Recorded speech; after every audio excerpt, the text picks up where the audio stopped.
சதுரங்க வேட்டை 2 அப்படிங்கிற ஒரு படம் நான் எடுத்தேன். அதுக்கு காரணம் திரு அன்பு செழியன் தான். அவர் இல்லாட்ட நான் இல்லவே இல்லை.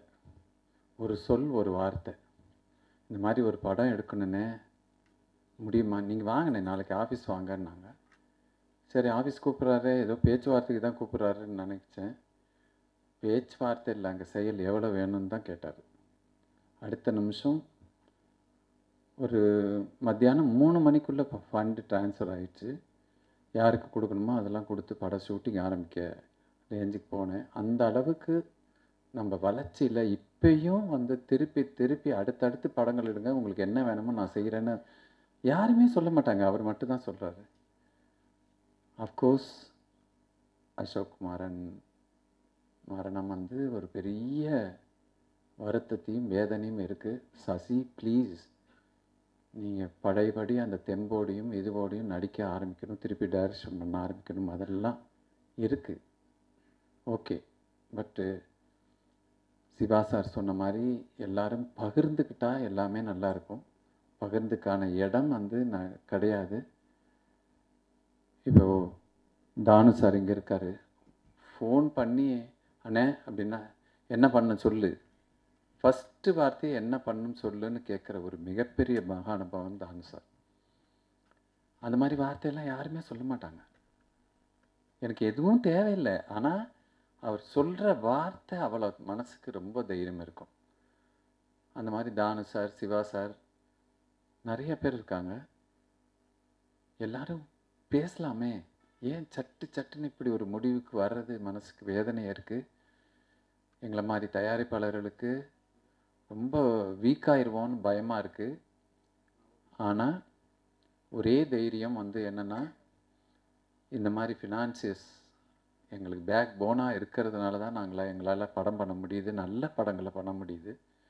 கண்டிப்பாக அவர் சட்ட ரீதியாக எதை சந்திக்கணுமோ சந்திச்சுட்டு கண்டிப்பாக வெற்றியோடு வருவார். அந்த நம்பிக்கை எனக்கு இருக்குது.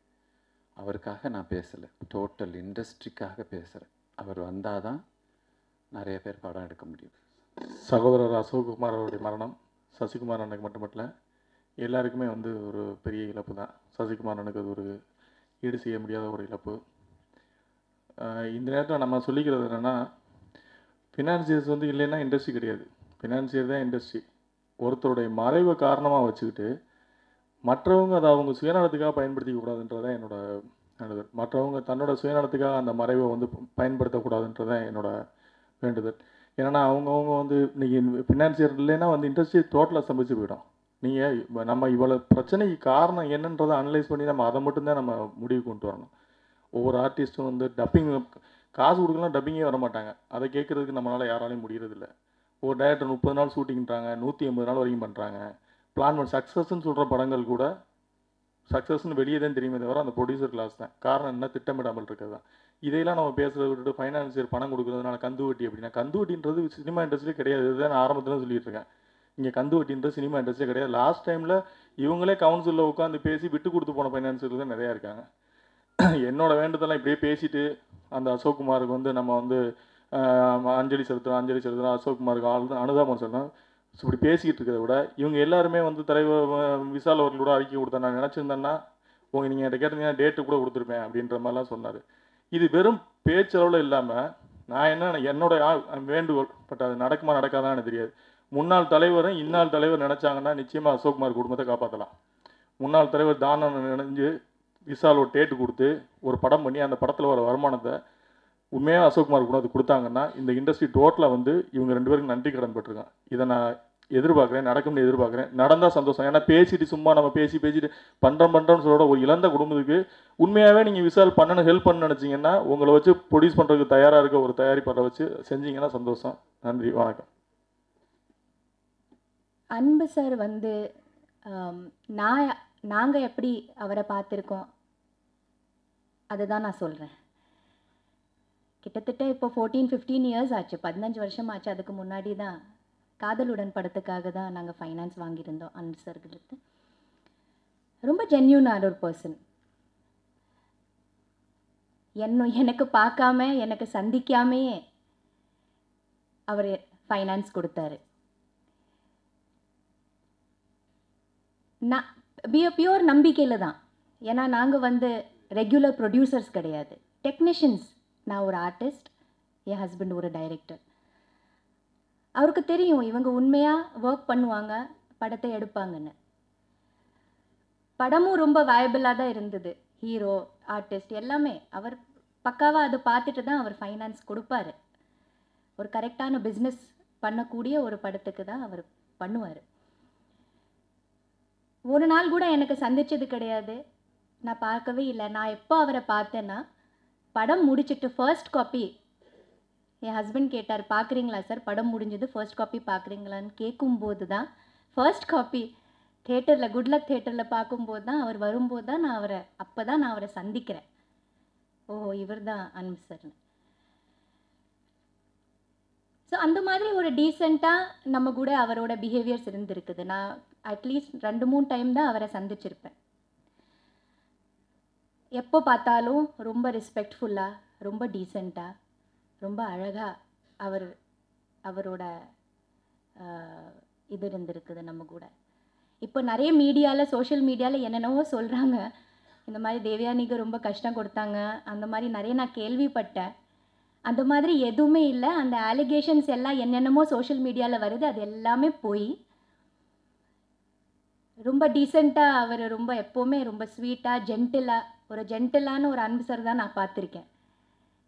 எப்போவுமே கையெடுத்து, எப்போவுமே தேவயானி எங்கே நின்னாலும் எல்லாரும் கையெடுத்து கும்பிடுவாங்க. நல்ல ஆளுங்கள் கூட தான் நமக்கு தொடர்பு இருக்கும். நல்ல இடத்தில் தான் எங்களால் போக முடியும். தப்பான இடத்துலையும், ரெஸ்பெக்ட் இல்லாத ஒரு இடத்துலையும் என்னால் காலை வைக்க முடியாது. நான் அந்த மாதிரி இடத்துக்கு போகவும் மாட்டேன். அந்த மாதிரி ஆட்கள் நம்ம பக்கத்துலேயும் வரமாட்டாங்க. நாம் படம் எடுத்தோம், கரெக்ட் டைமில் ரிலீஸ் பண்ணிட்டோம், அவருக்கு கொடுக்க வேண்டியது ரொம்ப கரெக்டாக திருப்பியும் கொடுத்துட்டோம். ஸோ நமக்கு எந்த விதமான ஒரு பிரச்சனையும் எதுவுமே இல்லை. நெக்ஸ்ட்டு நான் அவரை மீட் பண்ணது நம்ம ப்ரொடியூசர் கவுன்சில் அசோசியேஷன் எலெக்ஷன் டைமில் நாங்கள் எல்லோரும் தயாரிப்பாளர் அவருக்கு ஓட் கேட்க போகும்போது தான் நெக்ஸ்ட் டைம் நான் அன்பு சாரை அவரோட ஆஃபீஸில் பார்க்குறேன். ஸோ என்னை பொறுத்த வரைக்கும் ரொம்ப டீசெண்டாக, ரொம்ப ஜென்டிலான ஒரு பர்சன். அவரோட எந்த இதில் நாங்கள் போய் சிக்கலை இல்லை, நான் எந்த மெரிட்டலும் கஷ்டங்களும் அதனால் இந்த மீடியாக்களில், அதனால தான் நான் வந்திருக்கேன் இங்கே. இதை தெளிவுபடுத்துறதுக்கு தான் வந்திருக்கேன். இந்த மாதிரி ஏதாவது நியூஸ் வருதுன்னா அதை அப்சல்யூட்லி போய் அதில் எந்த உண்மையும் இல்லை.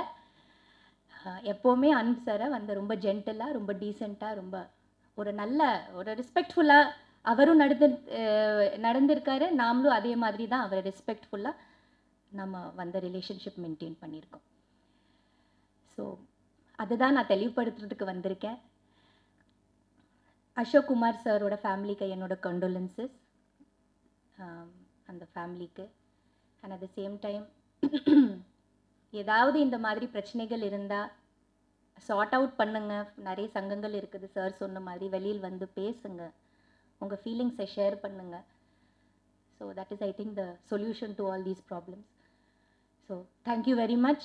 I hope I am clear with what I set. Thank you, ரொம்ப நன்றி. நான் என்னுடைய அனுபவம் அன்பு சாரோட அப்படிங்கிறதான் சொல்ல போகிறேன். எனக்கு கிட்டத்தட்ட 2002 இன்னைக்கு வரைக்கும் தொடர்ந்து வரவு செலவு பண்ணிகிட்ருக்கோம். எங்கள் அப்பாவும் பண்ணியிருக்காங்க. இது வரைக்கும் அவர்கிட்டேருந்து எந்த ஒரு கடுமையான சொல் கூட கிடையாது. இந்த கண்டினியூஸ் ஃபோன் கால்ஸ், ஹாரஸ் பண்ணுவாங்க அப்படிலாம் வந்தது சோஷியல் மீடியாலாம். பட் அந்த மாதிரியான எந்த ஒரு சம்பவம் நடந்ததில்லை.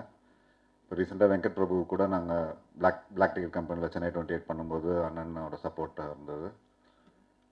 படம் ரிலீஸ் பண்ணி 2 நாள் கழித்து தான் போய் நான் அண்ணனை பார்த்து செட்டில் பண்ணேன். ரிலீஸுக்கு கூட எனக்கு ஃபோன் பண்ணி எப்போ தரேன்னு கூட கேட்கலண்ணே. ஆனால் இந்த வேலைகள் நடந்துகிட்டு வரேண்ணே, ஓகே சுப்பு வாங்க, அவ்வளோதான். அதுக்கு மேலே ஒரு வார்த்தை கூட எனக்கு வரல. ரிலீஸ் ஆகி 2 நாள் கழித்து போய் அண்ணன் இதுன்னா இதுதான் செட்டில் பண்ணிட்டு வந்தேன்.